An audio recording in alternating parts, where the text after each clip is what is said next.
Hello friends, अस्सलाम वालेकुम and welcome to life hacker YouTube channel. दोस्तों, 2013 में दी कंज्यूरिंग नामी हॉरर मूवी रिलीज़ हुई थी। तो इस मूवी ने दुनिया में बहुत लोगों को खौफजदा भी कर दिया था। इसकी एक वजह यह भी थी कि ये मूवी एक सच्चे वाक़ये पर बेस्ड थी।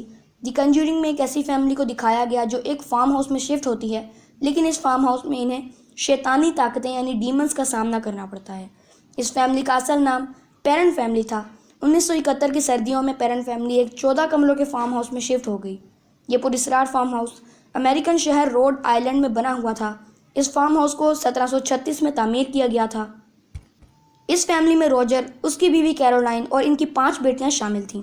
फार्म हाउस में मूव होते ही इनके साथ अजीबोगरीब वाक़यात का सिलसिला शुरू हो गया।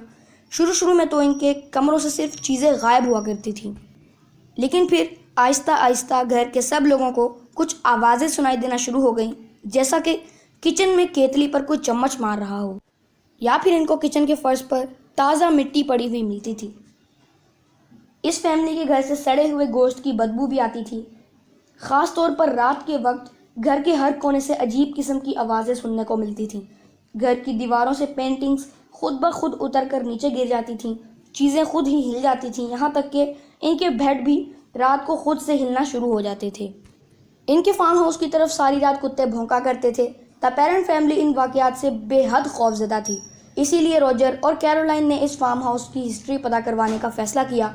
इनको पता चला कि ये फार्म हाउस पिछली 8 जनरेशन से एक ही ख़ानदान की मलकियत में रहा है, लेकिन इस ख़ानदान के बहुत से लोग इंतहाई पुरअसरार तरीके से मारे गए थे। इस ख़ानदान के ज़्यादातर बच्चे डूब कर मरे थे और कुछ ने तो ख़ुदकुशी भी कर ली थी। इसी ख़ानदान की एक औरत का नाम बशीबा शर्मन था। 1844 में ये औरत अपने शौहर के साथ इस फार्म हाउस में शिफ्ट हुई थी। इसके भी तमाम बच्चे बड़े ही पुरअसरार तरीके से मारे गए थे। इसकी ज़िम्मेदार खुद बशीबा को ठहराया जाता है, क्योंकि कहते हैं कि ये औरत एक विच थी जो काला जादू किया करती थी और इसी ने शैतान को खुश करने के लिए अपने बच्चों को मारा था। बशीबा की मौत 1885 में हो गई थी और कहते हैं कि बशीबा के कब्ज़े में जितने भी शैतानी ताकतें थीं वो तब से इसी फार्म हाउस में बस गई थीं। दोस्तों, पेरेंट फैमिली के साथ असल मसला तब शुरू हुआ जब शैतानी ताकतों ने कैरोलाइन को टारगेट करना शुरू कर दिया। ये डीमंस कैरोलाइन को सोने तक नहीं देते थे और इसको फिजिकली भी नुकसान पहुंचाना शुरू कर दिया। कैरोलाइन को एहसास होता था कि कोई इसके अंदर बार बार सुई घुसा रहा हो। इसको इसके कान में किसी औरत की आवाज़ें भी आती थी जो इसको धमकियां दे रही होती थी। और फिर एक दिन कैरोलाइन को इन डीमंस ने अपने कब्जे में ले लिया। कहते हैं कि कैरोलाइन की आवाज़ मुकम्मल तौर पर तब्दील हो गई थी और ये अजीबोगरीब ज़ुबानें बोलना शुरू हो गई थी। ये अक्सर तो अपनी कुर्सी से ऊपर हवा में उड़ने लग जाती थी। जब हालात काबू से बाहर हो गए तो पेरेंट फैमिली ने अपने घर में एड वॉरन और इसकी बीवी लॉरेन को बुलाने का फ़ैसला किया। ये दोनों मियाँ बीवी डीमोनोलॉजिस्ट थे, यानी इनका मानना था कि ये डीमन से राब्ता कर सकते हैं। ये अपने काफ़ी सारे मशहूर केसेस की वजह से काफ़ी पॉपुलर थे। इन दोनों मियाँ बीवी ने इस फार्म हाउस में से डीमंस को निकालने का काम शुरू कर दिया, लेकिन इसका कोई फ़ायदा नहीं हुआ। कैरोलिन की तबीयत और बिगड़ना शुरू हो गई।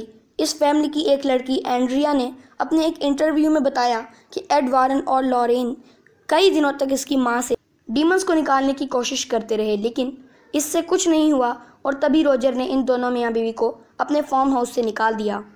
दोस्तों, ये फैमिली अगले 7 साल तक इसी घर में रहती रही। इनके हालात इतने अच्छे नहीं थे कि ये एक नया घर ख़रीद सकते और इनका ये फार्म हाउस इतना बदनाम हो गया था कि लोग इसको ख़रीदने से डरते थे और तभी ये इसको बेच भी नहीं सकते थे। दोस्तों, 2011 में इस फैमिली की लड़की एंड्रिया ने इस फार्म हाउस के ऊपर कुछ बुक्स लिखी थी जिनका नाम हाउस ऑफ डार्कनेस था। 2013 में इन्हीं बुक्स पर फिल्म द कंज्यूरिंग को बनाया गया था। इस मूवी का बजट इंतहाई कम था, लेकिन ये फिल्म बहुत ज़्यादा हिट हो गई और इसने $300 मिलियन कमाए। इस फिल्म सीरीज़ की अगली फिल्म द कंज्यूरिंग 2 2016 में रिलीज़ हुई थी। ये कहानी भी एक सच्चे वाक़ये पर बेस्ड थी, जो कि इंग्लैंड की एक शहर इनफील्ड की एक फैमिली की थी, लेकिन इसके बारे में मैं आपको किसी और वीडियो में बताऊंगा। फ्रेंड्स, अगर आपको आज की वीडियो अच्छी लगी हो तो वीडियो को लाइक करें और हमारे चैनल को सब्सक्राइब करके बेल आइकन प्रेस कर दें, ताकि इसी तरह की अमेजिंग वीडियोज़ आपको जल्द से जल्द मिलती रहें। अपना बहुत ख्याल रखें। अल्लाह हाफिज़।